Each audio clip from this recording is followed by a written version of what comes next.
Барын бірінші күні.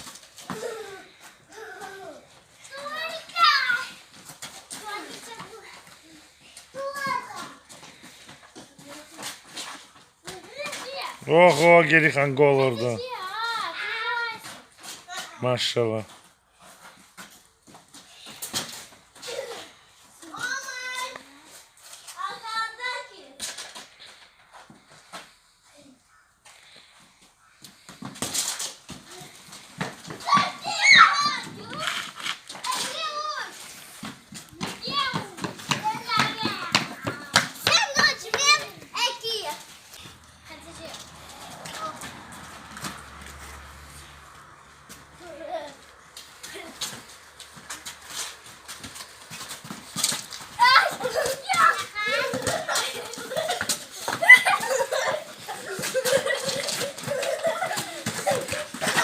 Yavaş.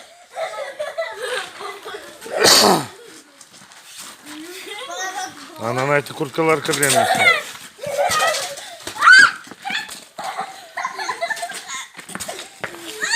Koçer. Bak anda.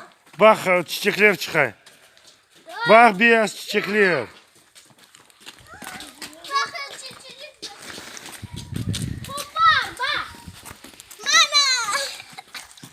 Baba o çiçek. Подснежник. Ana тілінде назым oldu. Қандай кісі? Şimdi var. Ana tiline балачықларының sevgi aşılamak. Ana tiline kulakları alışsın. Ular evde, internetten hep ana tilinde videolarını baksınlar. Kulak alışa ve балачықлардан kolay laf etmeye başlayırlar. Ana tilinde laf etmek utanmak gerek mi?